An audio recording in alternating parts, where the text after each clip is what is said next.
বন্ধুরা, সাতপুর জেলার শাহরাস্তি উপজেলার রায়শ্রী উত্তরের উনকিলা উচ্চ বিদ্যালয়ের দীর্ঘ ৬০ দশক ধরে শিক্ষকতা করছেন, প্রধান শিক্ষকের দায়িত্ব পালন করছে। অসংখ্য গণিত এই স্কুল থেকে ছাত্রছাত্রীকে শিক্ষা প্রদান করে অনেক উন্নয়ন করছেন।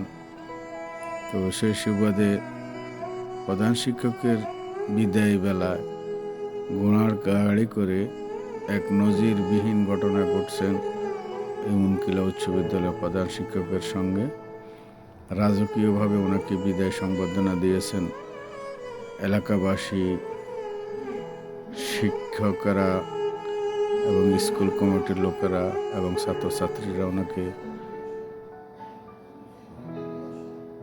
ঘোড়ার গাড়ি দিয়ে বিদায় বেলায় সংবর্ধনা দিয়ে জানিয়েছেন, আসলে শিক্ষা হলো জাতির মেরুদণ্ড।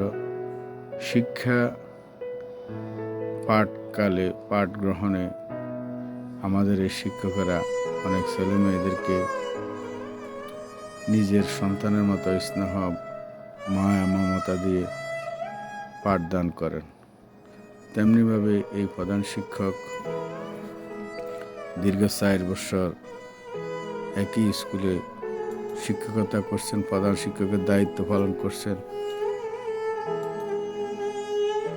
শাহরাস্তির এই শিক্ষকের নাম হলো মনিরুজ্জামান। শাহরাস্তির প্রধান শিক্ষক মনিরুজ্জামানের অবসর ভালোবাসা, সম্মান, আবেগে ভরা এক বিদায়কালে নজিরবিহীন আবেগ গণময় দেশবাসীকে জানিয়ে দিয়েছেন।